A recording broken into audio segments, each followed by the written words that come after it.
안녕하세요, 실전수영입니다. 오늘은 물 공포증으로 인해 어떻게 수영을 접근해야 할지, 실질적인 해결 방법은 뭔지 다뤄보도록 할게요.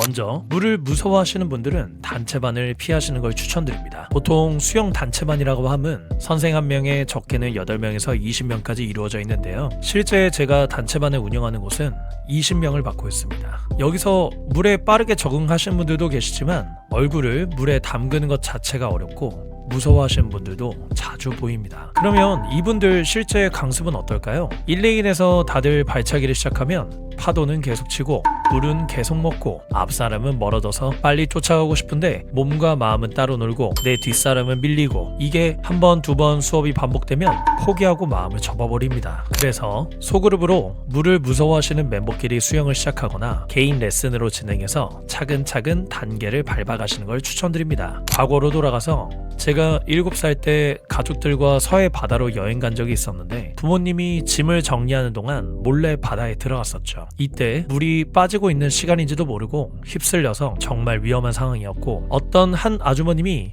저기 애 빠졌어요 하시는 걸 아버지가 듣고 뛰어오셔서 구해주셨던 기억이 납니다. 이때 물 공포증이 심하게 와서 부모님이 수영장을 보냈었죠. 이후 어린이 단체반에 들어갔고, 아직도 충격이 큰 게 지도하시는 선생님께서 냅다 물에 던지시고 적응해! 라는 말만 기억나네요. 물론 적응하는 친구들도 있었지만 저는 이미 물 공포가 있는 상태에서 더 심해진 상태가 되었죠. 1년 뒤 부모님의 설득 끝에 다른 수영쌤을 만나게 됩니다. 첫 수업이 아직도 기억이 나는데 앞사람 어깨에 손을 얹고 걷는 것만 시키시더라고요. 1주, 2주 정말 물에서 걷거나 공놀이하며 놀기만 했고 잠수는 하지 않았습니다. 3주차 이후엔 손을 모아 조그만 물 웅덩이를 만들고 코와 입을 갖다 댄 채 코로 숨을 뱉어서 공기방울 만드는 놀이를 했고요. 이것도 2주 이상 하니 조금씩 얼굴을 물속에 넣는 것도 가능해지다가 나중에는 선생님이 동전을 바닥에 뿌리시고 그걸 잠수해서 가져오기까지 재밌고 즐거운 수영 수업이 되었었죠. 겨울에 스키나 보드를 타면 제일 처음 배우는 게 일어나는 방법과 멈추고 앉는 방법이죠. 물론 안전상의 문제도 있지만 내가 멈추고 일어나고 싶을 때 안정감이 있어야 자세를 잡거나 몸에 힘 빼는 게 가능한데 수영에서도 마찬가지입니다. 동작을 진행하다가 레인을 잡거나 벽을 잡아야만 일어날 수 있다면 불안하다 보니 몸에 힘을 더 주게 되고 뜨기가 어려운 거죠. 그래서 실제 강습의 경우 1순위는 머리를 물에 담그는 방법과 수면 위에 수평으로 뜨고 일어나는 것을 2순위로 지도하고 있고요. 이 동작을 많이 반복하면서 물에 대한 경각심을 사라지게 해주게 되며 천천히 자유형을 만들어가게 됩니다. 정리하자면 핵심은 발차기나 어떤 기술을 진행하기보다는 머리를 물속에 담궈보는 것과 수평뜨기와 일어나는 것을 많이 진행하시는 게 중요한 겁니다. 만약 그마저도 어렵다면 일단 강습 말고 자유수영권을 끊어서 걷기만 해보셔도 됩니다. 아까 제가 실제로 경험한 바를 말씀드린 것처럼 물과 먼저 친해지는 시간이 너무나도 중요하니까요. 이상 실전수영이었고요. 다음 영상엔 실제 물 공포증이 있는 분들이 혼자서 어떻게 연습해야 하는지 제가 해결해 드렸던 많은 노하우들 영상에 담아보도록 할게요. 구독과 좋아요는 직접 영상을 만드는 수영쌤들에게 큰 도움이 됩니다. 시청해주셔서 감사합니다.